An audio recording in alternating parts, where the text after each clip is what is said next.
जी का एक उंगली से हम लोगों ने दर्शन किया कि भगवान ने एक उंगली से पूरा पहाड़ उठाया, सारे ग्वाल वाल नीचे आए। एक उंगली से पहाड़ उठाने के पीछे का मैसेज क्या है भैया? क्या मतलब है इस कहानी का, इस कथा का? इसका तात्पर्य क्या है कि कन्हैया ने एक उंगली से पहाड़ उठाया, सारे ग्वाल वाल नीचे हैं? क्या मैसेज दे रही है यह घटना?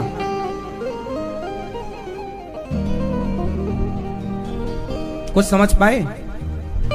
नहीं समझाएं? आपको कुछ समझ में आया? टोपी वाले भैया कुछ समझा आपने? क्या समझा इस दृश्य से? समझने की बात यहां पर यह है कि एक उंगली भगवान ने ऊपर करी और पहाड़ को उठा रखा है और उसकी छाया में सारे लोग नीचे हैं। इसका तात्पर्य यह है कि हम सबके जीवन की जिम्मेदारियों का पहाड़ हमने नहीं, भगवान ने ही उठा रखा है और हम तो केवल उनकी कृपा की छतरी के नीचे खड़े हैं। पर हमें ऐसा लगता है कि हमने उठा रखा है, हमें ऐसा लगता है हम ये काम कर रहे हैं। उठा किसने रखा है और हमें क्या लग रहा है हम उठा रखे? तो गिरिराज जी को उठाने का मैसेज समाज को यह है कि सबकी जिम्मेदारियों का पहाड़, सबके परिवार का बोझ हमने और आपने नहीं उठा रखा, सबके परिवार का बोझ उठाने वाले भगवान हैं। इसलिए कर्ता भगवान को मानो, अपने को। मैं करता हूं, मैं नहीं करता। कर्ता कौन है?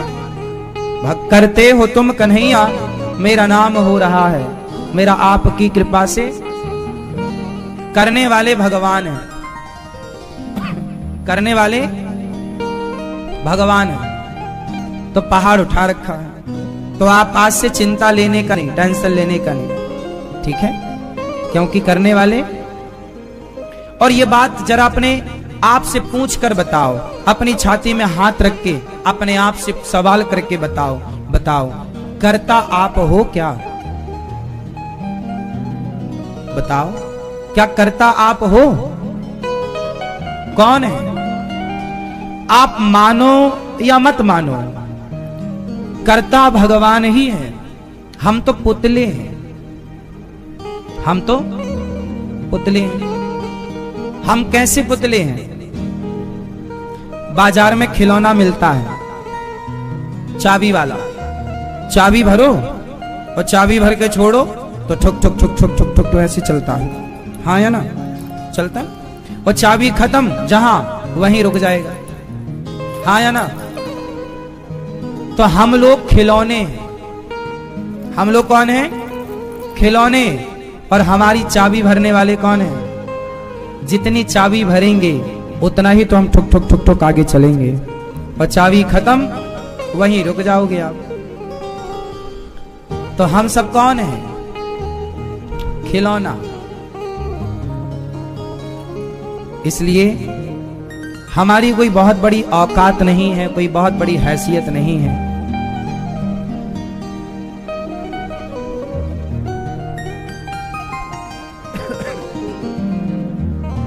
हम सब खिलौने हैं। खिलौना जानकर तुम तो मेरा दिल तोड़ जाते हो। खिलौना, खिलौना जानकर तुम तो मेरा दिल तोड़ जाते हो। मुझे इस हाल में किसके सहारे छोड़ जाते हो। खिलौना जानकर तुम तो मेरा दिल तोड़ जाते हो।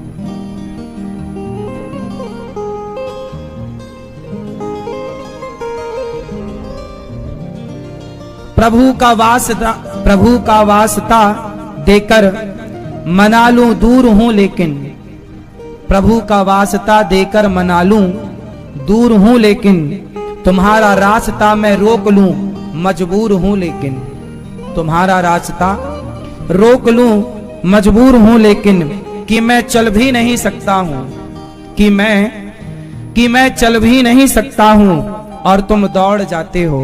खिलौना जानकर तुम तो मेरा दिल तोड़ जाते हो। सूरदास जी का हाथ पकड़ा भगवान ने,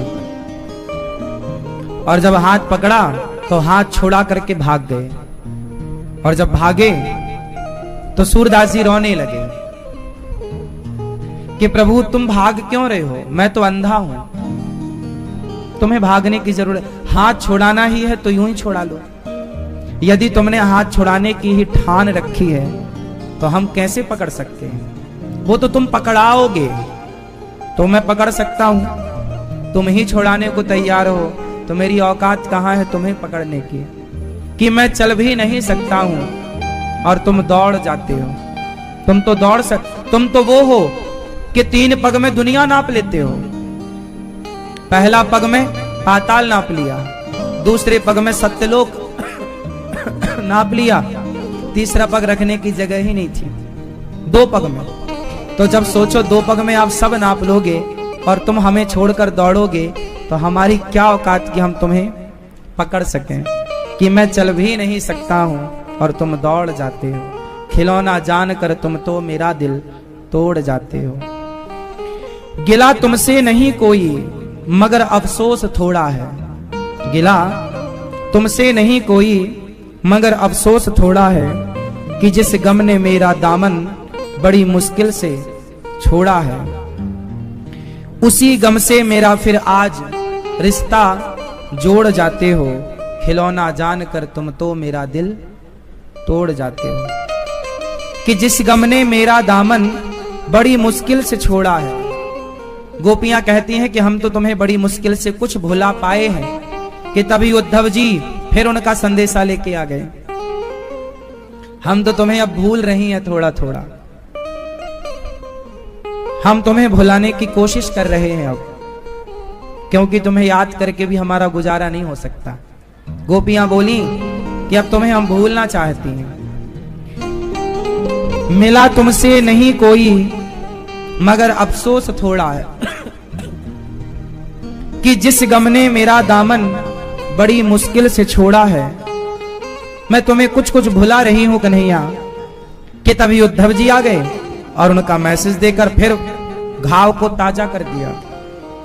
उसी गम से मेरा फिर आज रिश्ता जोड़ जाते हो, खिलौना जानकर तुम तो मेरा दिल तोड़ जाते हो। तुम चले गए ना कन्हैया, खिलौना जानकर तुम मेरे दिल को तोड़कर चले गए।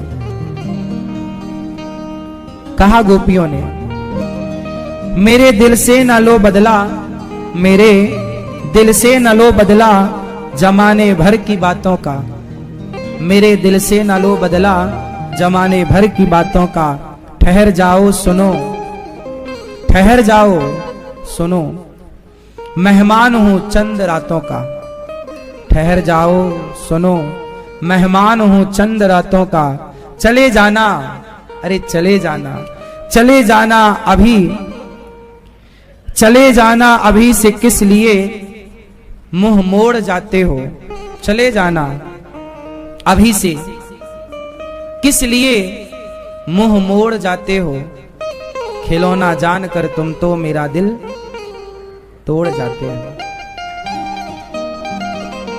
मेरे दिल से ना लो बदला जमाने भर की बातों का, क्या क्या बातें तुम किस किस के साथ किए हो, लेकिन उनकी बातों का बदला तुम मेरे से ले रहे हो। क्या गलती थी हमारी, हमने तुमसे प्रेम ही तो किया था और तुम छोड़कर चले गए। कि मेरे दिल से ना लो बदला जमाने भर की बातों का, ठहर जाओ सुनो, मेहमान हूं चंद रातों का। बस अब ये जीवन भी पूरा होने को आया, चले जाना, चले जाना अभी से किस लिए मुंह मोड़ जाते हो, खिलौना जानकर तुम तो मेरा दिल तोड़ जाते हो।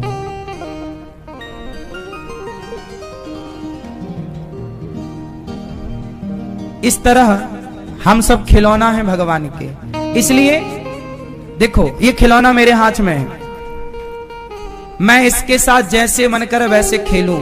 इसका ये चक्का निकाल दूं, इसका ये निकाल दूं, इसका ये टोपी निकाल दूं, ये पूंछ इसकी तोड़ दूं, ये कुछ भी कर दूं, ये मेरे हाथ में है। मैं स्वतंत्र हूं इसके साथ खेलने के लिए। उसी तरह इसका समर्पण हो गया मेरे प्रति। क्या मैं आपका हूं? अब जो चाहो आप करो। तो आप भी ऐसा करो कि आप जब खिलौना ही हो तो भगवान के चरणों में समर्पण कर दो, और कर दो और कह दो कि जैसे खेलना हो हमारे साथ खेल लो, जो करना है मर्जी तुम्हारी। समर्पण में सुख है। समर्पण में क्या है? जीवन का सार ही समर्पण है। बिना समर्पण के सुख मिल ही नहीं सकता। पति और पत्नी के रिश्ते में समर्पण ना हुआ तो सुख नहीं मिलेगा। बाप और बेटे के रिश्ते में समर्पण नहीं हुआ तो सुख नहीं मिलेगा। उसी तरह भक्त और भगवान के रिश्ते में समर्पण नहीं हुआ तो सुख नहीं मिलेगा। इसलिए समर्पण क्या है?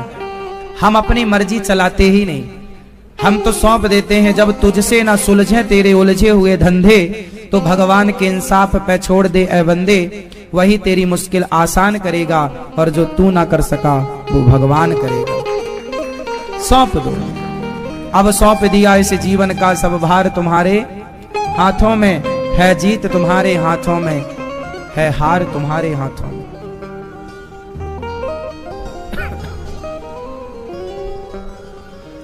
समर्पण बहुत बड़ी बात है। ये हो नहीं पाता। कुछ लोग कहते बहुत हैं पर हो नहीं पाता, और हो गया तो फिर पलट के देखना नहीं है, कुछ भी सोचना नहीं है। सब भगवान आपको पकड़ करके चलेंगे, गोद में लेकर चलेंगे। बस समर्पण की देर है। अब पता नहीं कैसे आप करेंगे, कैसे होगा।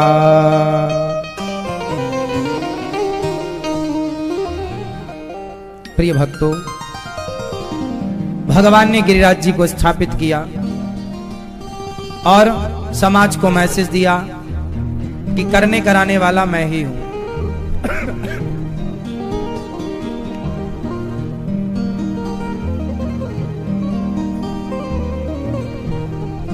अच्छा ये बताओ, इस संसार में आपकी औकात क्या है? सृष्टि में आपकी क्या हैसियत है? क्या है आप? क्या हैसियत है आपकी इस संसार में? कुछ भी नहीं। चश्मे वाले भैया लगाओ, अच्छा लग रहा है। क्या हैसियत है हमारी इस संसार में? हाँ?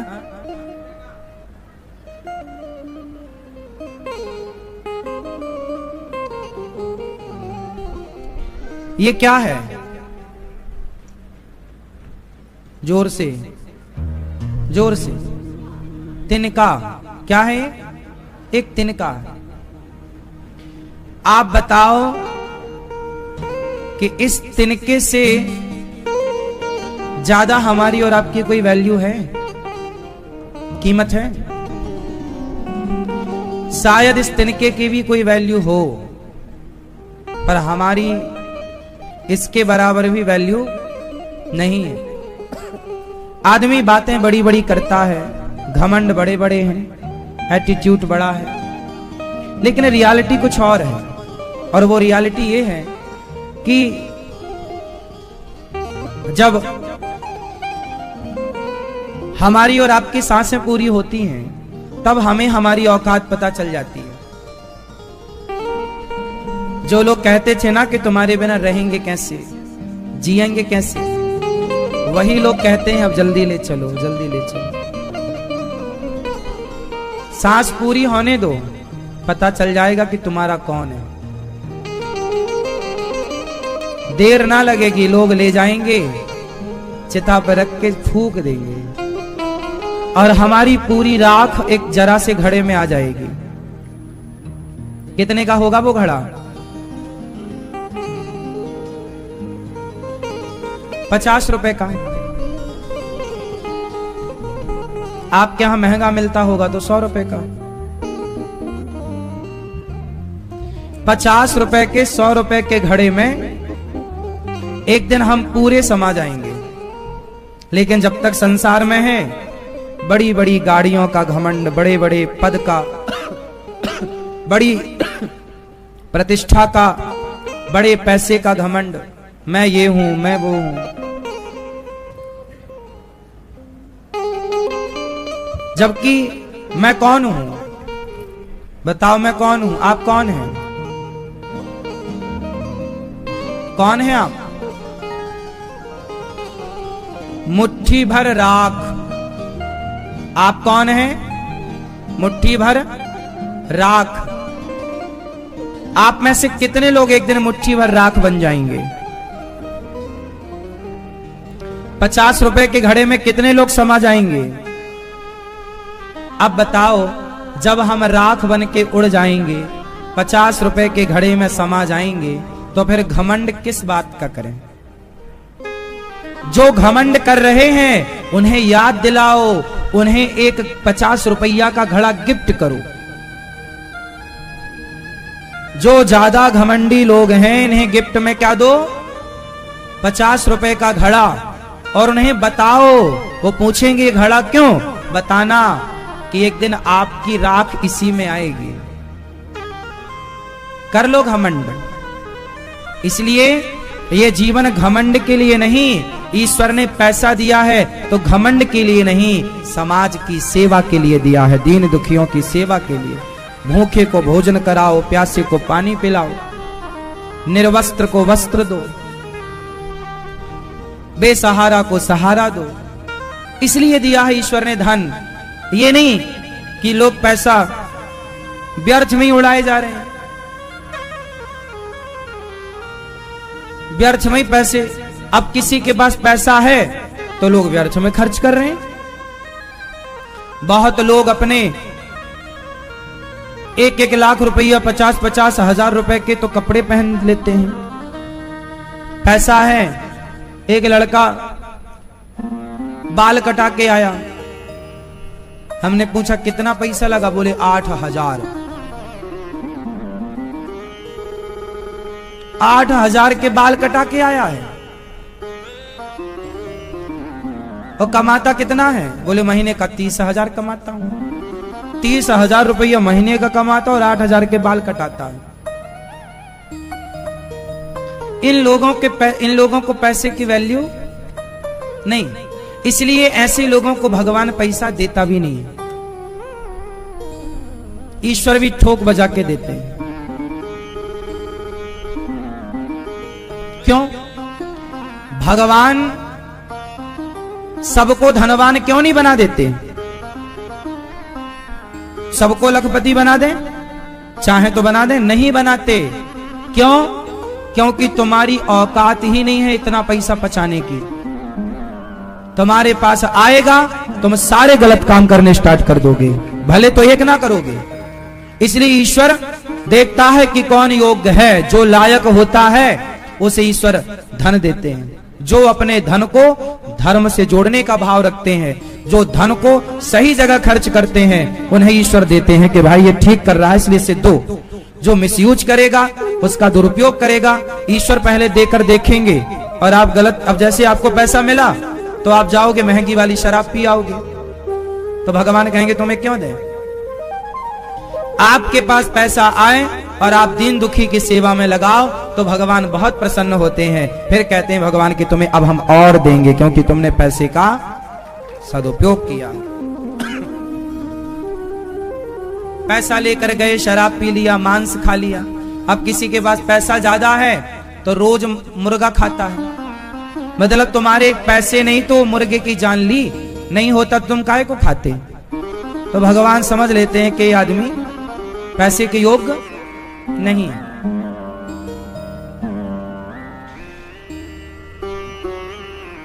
इसलिए जब ईश्वर धन देते हैं तो उसे अधिक से अधिक अच्छे कामों से जोड़ना चाहिए, तो भगवान और देते हैं। आज देखो गौरी गोपाल आश्रम में आप सब सहयोग करते हैं तो यहां सेवाएं कैसी होती हैं, सब भक्तों को भोजन मिलता है।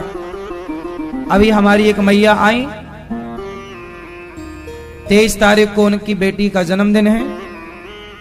उन्होंने बोला कि महाराज जी हमारी बेटी का जन्मदिन है 23 अप्रैल को, तो 23 अप्रैल को सभी भक्तों को सुबह से शाम तक रसोई में केवल पनीर की ही सब्जी चलेगी। हमारी ओर से पनीर ही पनीर खिलाओ सबको, और बढ़िया खीर खिलाइए, बढ़िया से बढ़िया खिलाइए। देखो उनके पास पैसा है तो वो अच्छे से अच्छा आप लोगों को, भक्तों को खिलाना पिलाना चाहते हैं। अब किसी और के पास पैसा हो तो भाई चलो पार्टी करते हैं, 10,000 की शराब यूं उड़ा लेते हैं, 20,000 की शराब ये चुटकियों में उड़ा लेते हैं। क्यों जी? मुर्गा वर्गा तो नहीं खाते आप? कब से? 2 दिन पहले ही खा के आए हो? अच्छा, फिर नहीं खाए तो उसके पहले खा के आए थे। हाँ, अब नहीं खाना। हाँ, तो कुल मिलाकर धन दिया है विधाता ने, तो कोशिश करो कि हम उसे सही जगह खर्च कर। तो भी ईश्वर देते रहते हैं, और आपने मिसयूज किया तो भगवान बोलेंगे ये आदमी ठीक नहीं, गलत कर रहा, मेरे पैसे का दुरुपयोग कर रहा। आज भगवान ने यमुना के पुलिन तट पर बांसुरी बजाई। भगवान के पिताजी को वरुण देवता लेकर गए, फिर वरुण देवता से, वरुण लोक से लेकर आए, सारे ब्रजवासियों को बैकुंठ का दर्शन कराया। वृंदावन वन की महिमा प्रकट की कि बैकुंठ से श्रेष्ठ है। आज भगवान ने रास पर प्रवेश किया। भगवान पिता रात्रि शरदोत्फुल्ल मल्लिका वीक्षरन्तुं मनश्चक्रे योग माया मुपाश्रितः। आज भगवान ने रास रचाने का मन बनाया। सुंदर सी शरद पूर्णिमा की रात्रि थी, बांसुरी बजाई, भगवान ने सारी गोपियों को बुलाया। आओ निशम्य गीतम तदनंग वर्धनम ब्रजश्रिया कृष्ण गृहीत मानसा आजग्मुरन्योन्यमलक्षितोद्यमाः सयत्र कांतो जवलोलकुंडला। आज सुंदर सा गीत गाया भगवान ने बांसुरी में, क्लीम बीज मंत्र छोड़ा। सारी गोपियां व्यस्त थीं अपने अपने काम में कि बांसुरी सुनाई पड़ी, गोपियां दौड़ पड़ी श्री कृष्ण से मिलने के लिए, व्याकुल थी मिलने के लिए।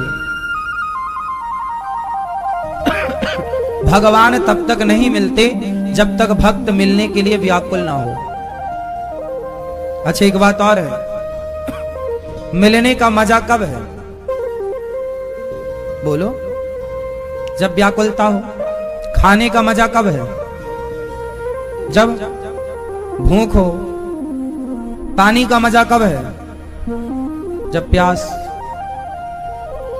उसी तरह पानी तब ज्यादा अच्छा लगता है जब प्यास हो, भोजन तब ज्यादा अच्छा लगता है जब भूख हो, भगवान तब अच्छे लगते हैं जब भगवान को पाने की चाह हो, प्रबल इच्छा हो, ललक हो, लालसा हो। अब किसी को लालसा है ही नहीं, समझते नहीं भगवान को। जब आपके अंदर पाने की इच्छा है ही नहीं तो भगवान क्यों मिलेंगे? आपको तो चाहिए ही नहीं। आजकल लोगों को क्या चाहिए? एक बार क्या हुआ, एक गांव में 2 लोग रहते थे। एक पंडित जी थे और एक आदमी। एक पंडित जी के घर में गाय थी और एक पड़ोसी था उनके यहां भैंस थी 4। तो नारद जी को थोड़े से दूध की जरूरत पड़ी, तो नारद जी रामलाल के पास चले गए। रामलाल मतलब जिसके पास 4 भैंस थी। तो रामलाल के पास गए, ए रामलाल थोड़ा सा दूध दे दे। तो रामलाल ने निकाला डंडा और नारद जी के पीछे दौड़ा, बाबा आ गए दूध मांगने, चलो। अब नारद जी भागे, हे भगवान बड़ा खतरनाक है रामलाल। नारद जी बोले अच्छा पंडित जी के पास गए, पंडित जी राम राम, थोड़ा सा दूध चाहिए, क्या मिलेगा? हाँ हाँ महाराज आओ। नारद जी को बिठाया, उनकी गाय थी, थोड़ा सा दूध देती थी। तो पंडित जी ने गाय लगाई, जितना दूध निकला सब नारद जी को दिया। नारद जी बोले तुम बहुत अच्छे हो। अब नारद जी चले गए। 6 महीने बाद फिर नारद जी को दूध की जरूरत पड़ी, तो नारद जी फिर आए। तो नारद जी ने देखा कि रामलाल के घर में 10 भैंस हैं। पहले कितनी थी? 4, और अब कितनी है? 10। उसका कारोबार बढ़ गया। नारद जी को लगा अब रामलाल जरूर देगा। रामलाल थोड़ा दूध की जरूरत है, दोगे? रामलाल बोला तू वही बाबा है ना, आया फिर लेके लाठी दौड़ा। नारद जी भागे, हे भगवान ये नहीं सुधरा, पंडित जी के घर तो मिल ही जाएगा। नारद जी पंडित जी के घर गए, पंडित जी राम राम, वो थोड़ा दूध की जरूरत थी। पंडित जी बोले हमारी तो गैया ही मर गई, हमारी तो गैया मर गई। अब नारद जी को गुस्सा आया कि भगवान का नियम बिल्कुल गलत है, भगवान का कानून गलत। क्यों? अरे जो पंडित जी बेचारे हमारी मदद कर रहे थे, सबकी मदद करते हैं, उनकी तो गैया ही मर गई, और जो किसी को एक बूंद दूध देने को तैयार नहीं, किसी की हेल्प नहीं करता, उसकी 4 से 10 हो गई। कैसा विधान है ईश्वर का, जो अच्छा करता है उसका बुरा होता है, और जो बुरा कर रहा है उसका अच्छा हो रहा है। ये भगवान का कानून बहुत खराब है। नारद जी गुस्से में आंखें लाल लाल, गए मुंह फुला, हे भगवान। भगवान जी लेटे, चरण दबा, लक्ष्मी जी दबा रही। नारद जी बोले थोड़ा उठ के घूमा भी करो, दिन भर लेटे ही रहते हो, क्या क्या हो रहा है आपको कुछ पता ही नहीं है। भगवान बोले क्या हुआ? बोले आपका कानून बदलो। क्या गड़बड़ है? बोले वो पंडित जी उन्होंने मेरी मदद की, तो आपने उसकी एक गैया थी वो भी छीन ली, और वो भैंसासुर के पास 4 थी, तो उसके पास 10 हो गई। जो बुरा कर रहा है उसको तो आप बढ़ा रहे हो, और जो अच्छा काम कर रहा है उसको आप और बिल्कुल लुटिया डुबा रहे हो उसकी। भगवान बोले नारद जी आप समझे नहीं, क्या है समझाओ। अच्छा बताओ भगवान का विधान सही है कि गलत है? जोर से। सही है दादाजी?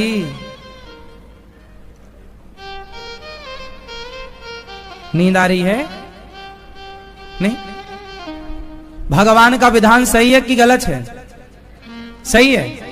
तो फिर उसकी भैंस तो बढ़ गई और उसकी गाय मर गई। अब नारद जी ने कहा ऐसा क्यों हुआ? तब भगवान ने कहा नारद देखो कई बार हम लोग भगवान पर आरोप लगा देते हैं पर चीजों को समझते नहीं है। आप देखो समझेंगे तो क्लियर हो जाएगा। नारद जी ने कहा कि ये जो पंडित जी हैं ना, ये दिन भर हमारा नाम जपते हैं, दिन भर हमें याद करते हैं, लेकिन इनकी जो गाय थी ना, अब ये अपनी गाय के लिए भी समय निकाला करते थे, तो हमारे भजन को छोड़कर फिर ये गैया चराने जाएं। शरीर इनका बुढ़ा, गैया भाग जाए तो बेचारे थक जाएं। तो मुझे बड़ी दया आई कि ये मेरा भगत है और गाय के चक्कर में परेशान होता है, तो मैंने इसकी गाय को अपने पास बुला लिया, क्योंकि ये मुझे याद करता था। तो मैंने अपनी भक्ति इसे और दे दी, क्योंकि ये मुझे चाहता था तो मैं भी इसे चाहता हूं। ये पैसा नहीं चाहता इसलिए मैंने इसे पैसा नहीं दिया। पैसा पाएगा तो मुझे भूल जाएगा, इसलिए मैं अभी नहीं दे रहा हूं। सुदामा को भी शुरू में नहीं दिया, लेकिन जब बाद में दिया तो छप्पर फाड़ के दिया ना। भगवान की अगर थोड़ा देर है, अंधेर बिल्कुल नहीं है। पंडित जी की गाय, इसलिए भगवान ने बोला मैं अपने, और सुनो ये जो तुम्हारा रामलाल था भैंस वाला, ये कभी मेरा ध्यान करता ही नहीं था, भगवान का भजन करता ही नहीं था, इसका पूरा ध्यान भैंसों में था। तो मैंने इसे और भैंसें दे दी कि भैंस में ही मन लगा है तो और लगा। तो जिसका ध्यान जहां लगेगा मैं उसे वो चीज देता हूं। तुम्हारा मन भगवान में लगेगा तो भगवान अपनी भक्ति दे देंगे। तुम्हारी भक्ति में जो बाधा है वो बाधा भी दूर कर देंगे। और जिसका मन भैंस में लगा है उसको भैंस दे देंगे। इसलिए भगवान, आप कहते हो ना भले आदमी के साथ बुरा होता है, बुरे लोग तो मलाई खा रहे हैं, ऐसा नहीं है। जब आप भला करते हैं, आप सच्चे अच्छे रास्ते में चलते हैं, तो भगवान थोड़ी आपकी कठिन परीक्षा लेते हैं, क्योंकि आपको अब भगवान बहुत कुछ देना चाहेंगे, तो परीक्षाओं से तो गुजरना पड़ेगा। महाभारत जीतने के पहले पांडवों को 12 साल की परीक्षा से गुजरना पड़ा। राम को राजा बनने से पहले 14 साल की कठिन परीक्षा राम को देनी पड़ी। यदि परीक्षा भगवान को देनी पड़ती है तो हम इंसानों को बिना परीक्षा के परिणाम कैसे मिलेगा? विडंबना यह है कि राम 14 साल में भी घबराए नहीं, और हम 14 महीने में घबरा जाते हैं, 14 दिन में घबरा जाते हैं, 14 घंटे में घबरा जाते हैं। और राम 14 साल में भी घबराए नहीं। तो परीक्षा तो देखो भगवान लेंगे। 10वीं की परीक्षा दिए बिना आप 11वीं में जा सकते हो? 12वीं की परीक्षा दिए बिना कॉलेज में प्रवेश होगा? नहीं। तो जब बिना परीक्षा के आप यहां एक क्लास से अगली क्लास में नहीं जा सकते, तो बिना परीक्षा के भला भगवान के योग्य कोई कैसे हो सकता है? जिनकी परीक्षा भगवान ले रहे हैं मतलब उन पर ईश्वर की कृपा है। जिनकी परीक्षा नहीं ले रहे हैं उन्हें आगे की क्लास में जाना ही नहीं है, इसलिए उनकी कोई परीक्षा नहीं है। परीक्षा है मतलब आपको आगे की क्लास में ईश्वर भेजना चाहते हैं, इसलिए दो हंसते हंसते दो, घबराओ मत। राम को भी 14 साल वनवास में रहना पड़ा, हाँ या ना? कौन सा सुख मिलता है वनवास में भैया? ना रहने को घर था, ना बिछाने को गद्दा था, ना ओढ़ने को रजाई थी। कैसे सर्दियां काटे होंगे राम, क्या ओढ़े होंगे?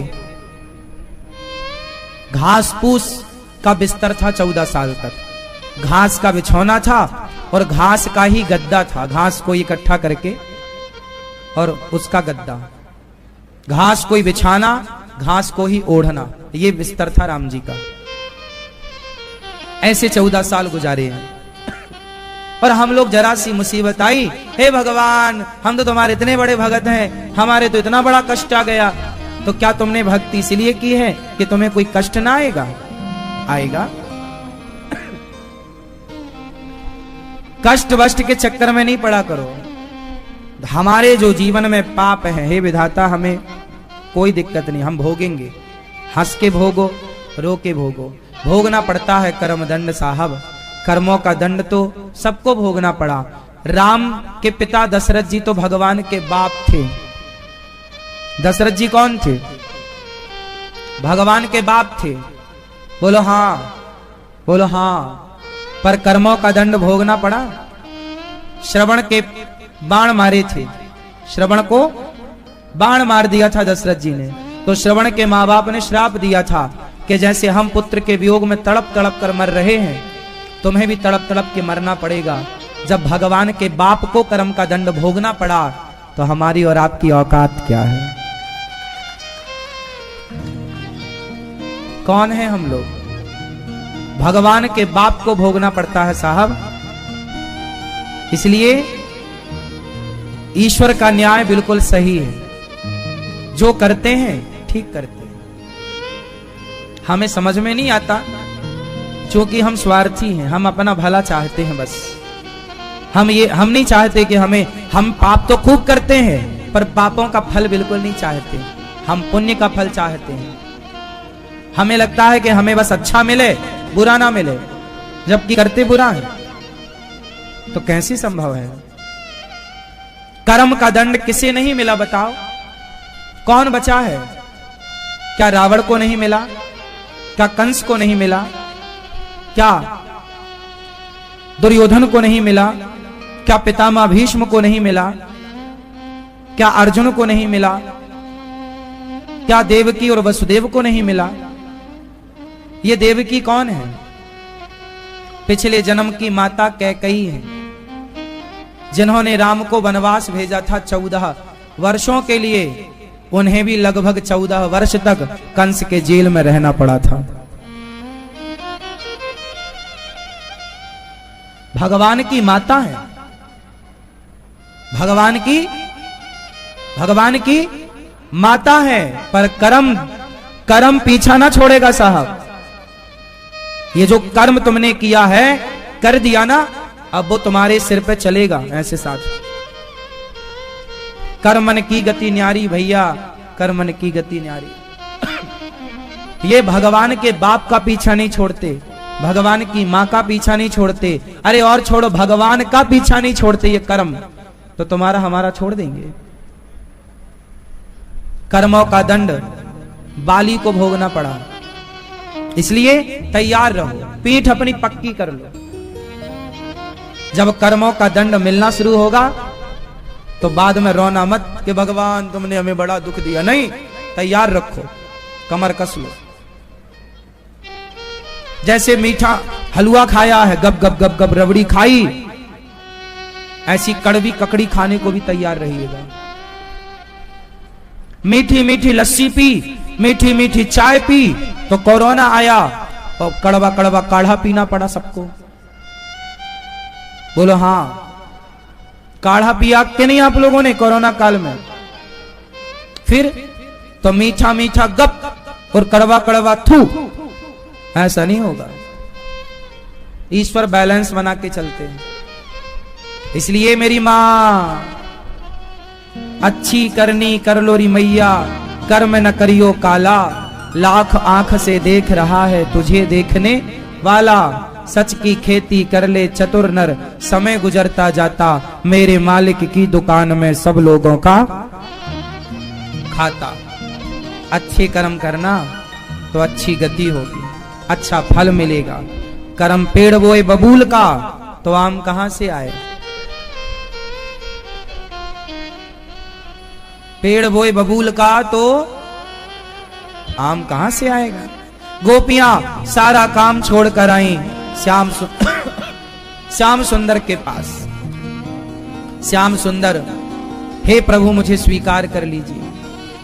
भगवान ने गोपियों से कहा, जाओ पति की सेवा करो, पति कैसा भी हो, अंधा हो, लंगड़ा हो, बहरा हो, काना हो, जाओ सेवा करो। आज भगवान ने गोपियों को काय के लिए बुलाया है?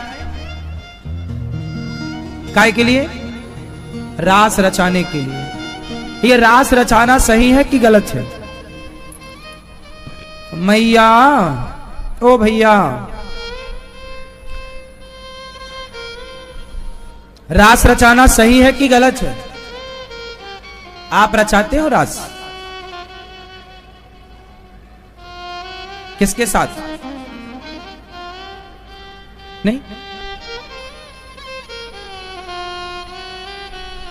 क्यों? भैया जी बताएंगे रास का मतलब क्या होता है। ये जिनसे पूछेंगे वो ही बोलेंगे, बाकी लोग तुप्पे ही टाप रहे हैं। ये भैया आपसे पूछ रहे हैं, हाँ हाँ, रास का मतलब क्या हुआ, ये भैया बताएंगे। हाँ हाँ, ये पीछे वाले बोलो सरकार। हाँ ये, हाँ हाँ बोलो, आप बोलो।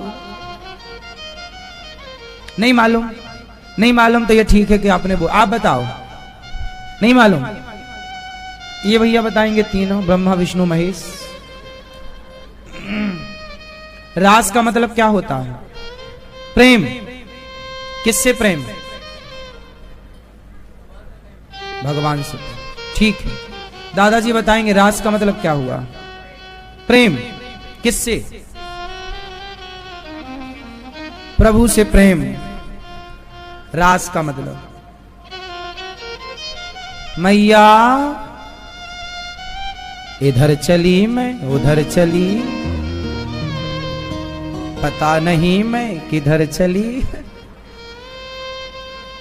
ठीक है, चलो।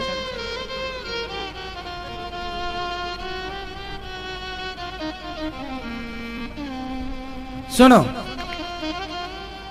तुम करो तो रास लीला, हम करें तो कैरेक्टर ढीला, इसका क्या मतलब होता है? आप बताओ।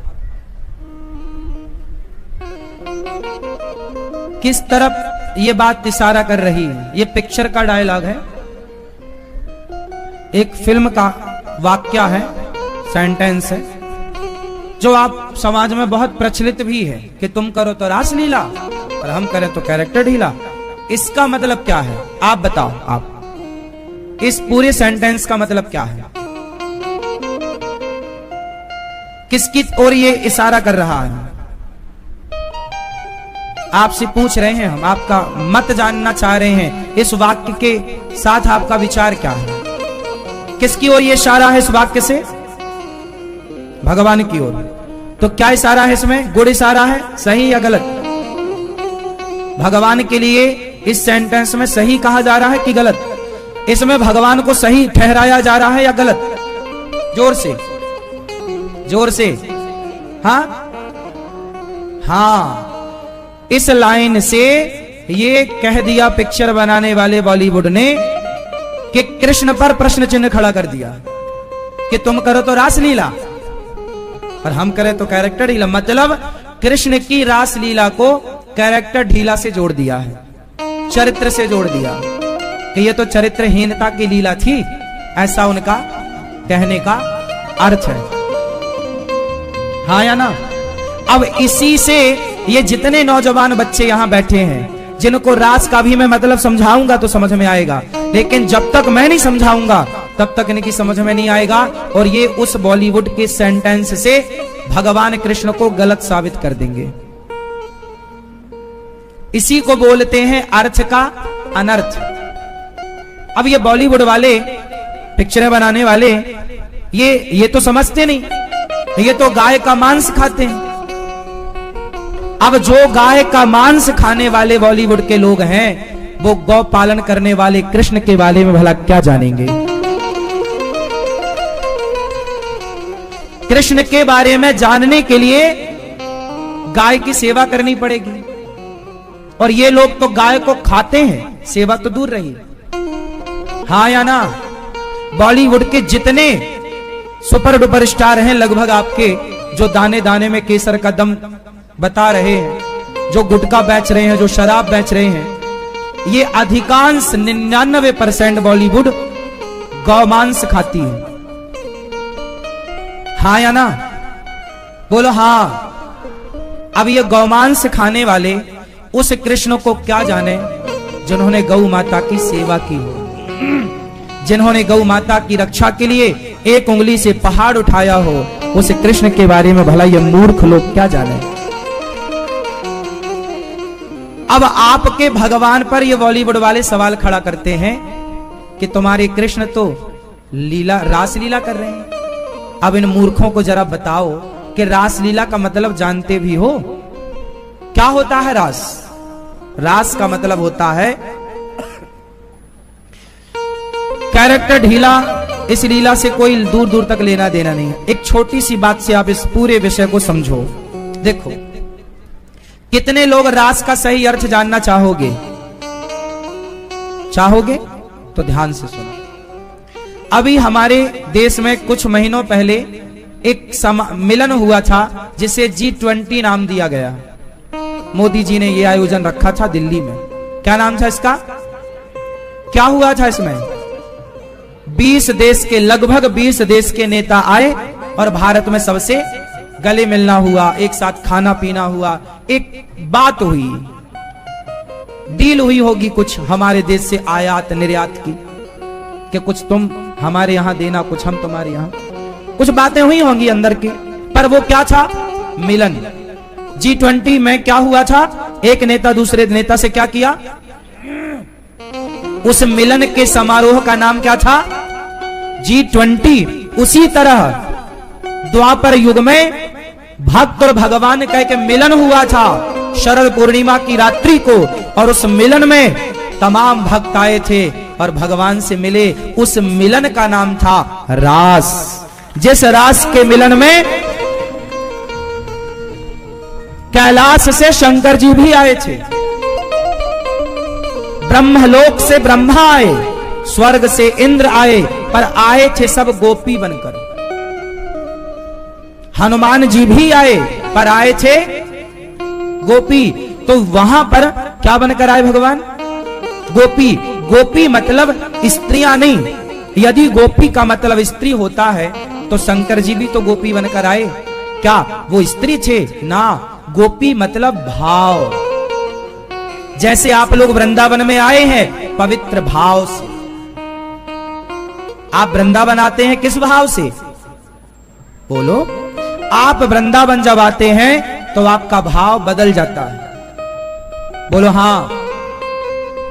तो जैसे वृंदावन आप आए एक भक्त के भाव से, आप अपने घर में इंजीनियर होंगे, डॉक्टर होंगे, एडवोकेट होंगे, फला होंगे फला, लेकिन आप जब वृंदावन आए तो डॉक्टर बनकर नहीं आए, एडवोकेट बनकर नहीं आए, जज बनकर, पायलट बनकर, आप यहां एक भाव लेकर आए, भक्त का भाव। क्या लेकर आए हैं? एक पवित्र भाव। उसी तरह उस रास में जो सम्मिलित हुए थे वो गोपी के भाव से। गोपी कौन? गोपियों की अधिष्ठात्री राधा रानी, राधा की तरह प्रेम लेकर के सब लोग आए। तो राधा की तरह प्रेम लेकर आने का नाम गोपी बनकर आना, मीन्स गोपी भाव। और उस समय कृष्ण ने रास रचाया, जिसमें शंकर जी भी थे, हनुमान जी भी थे, नारद जी भी थे, ब्रह्मा और गोपियां। वो मिलन था एक भक्त का एक भगवान से। अब आप बताओ, क्या वो मिलन कैरेक्टर ढीला की लीला थी क्या? तो आप लोगों ने ये मूवी बनाने वाले सुपर डुपर स्टारों से सवाल क्यों नहीं किया कि तुम हमारे भगवान पर लांछन लगा रहे हो? ये लांछन लगाने का अधिकार इन मूर्खों को दिया किसने? आप लोगों ने दिया, जो तुम इनकी उल्टी सीधी पिक्चरें देख देख करके और इन्हें सुपर डुपर स्टार बनाते हो। ये कुछ भी तुम्हारे धर्म के लिए कहते बोलते हैं और तुम तमाशा देखते हो। ये लोग क्या नहीं गलत काम कर रहे हैं? बॉलीवुड वाले गुटखा बेच रहे हैं खुलेआम, दाने दाने में केसर का दम। पूछो इनसे कि तुम अपने बच्चों को खिलाते हो गुटखा? नहीं, अपने बच्चों को ये नहीं खिलाते, लेकिन आपके बच्चों से कहते हैं कि दाने दाने में केसर का दम, ताकि आपके बच्चे खाएं। बड़े बड़े सुपर डुपर स्टार प्रचार करते हैं जंगली रमी का। डाउनलोड कीजिए जंगली रमी का, जिससे वो जुआ इत्यादि खेल रहे हैं लोग उससे। अब बताओ, आज का यूथ यदि जुआ खेलेगा तो उस यूथ का नाश होगा। जिंदा किया भगवान ने, और गुरु दक्षिणा में उनका मरा हुआ बेटा जिंदा करके लौटाया। अब बताओ, मरा हुआ आप किसी मरे हुए को जिंदा कर सकते हैं? हाँ या ना? मैया, आप किसी मरे को जिंदा कर सकती हो? नहीं। तो कृष्ण ने क्यों जिंदा किया? क्यों किया? कैसे किया? भगवान कृष्ण ने मरे हुए को जिंदा कैसे किया? क्यों किया? क्योंकि वो भगवान है, और भगवान वो कर सकते हैं जो हम इंसान कभी नहीं कर सकते। कर तुम अकर तुम अन्यथा कर तुम सर्व सामर्थ्य, भगवान श्री कृष्ण। गुरु दक्षिणा में गुरु जी का मरा हुआ बेटा जिंदा करके लौटाया। फिर भगवान आए। भगवान चाहे सब। कृष्ण को मनुष्य समझने की गलती जो करते हैं, फिर बोल रहा हूं, वो बहुत बड़े मूर्ख हैं। कृष्ण मनुष्य नहीं है। कृष्ण कौन है? मनुष्य होते तो मरे को जिंदा ना करते, क्योंकि मनुष्य के पास कितनी भी शक्ति आ जाए, पर मरे को जिंदा करने की शक्ति। अच्छा, मरे को जिंदा कर भी सकता है, लाश पड़ी हो तो कर भी सकता है, लेकिन जिसकी लाश भी ना हो, सालों पहले हड्डियां तक नहीं थी, कुछ भी नहीं अवशेष, उसकी 10 की 10 हड्डियां, उसका शरीर निर्माण और प्राण डाल दिया, ये भगवान ही कर सकते हैं।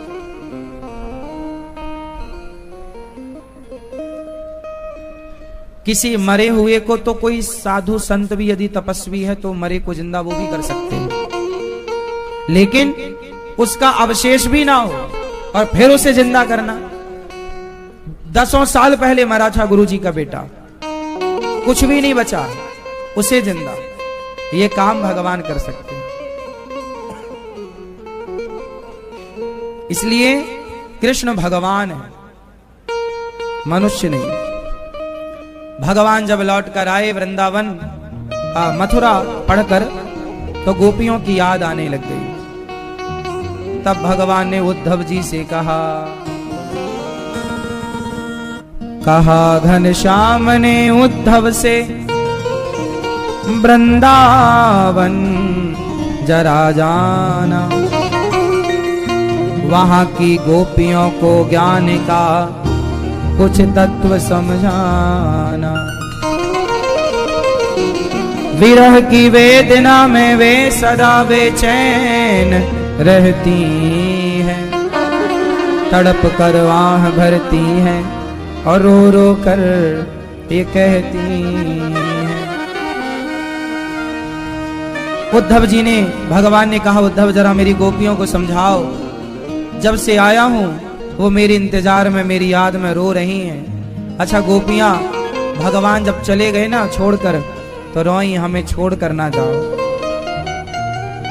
संसार के लोग छोड़कर जाते हैं तो इतना दुख होता है, भगवान जिसे छोड़कर जाएंगे उसे कितना कष्ट होगा।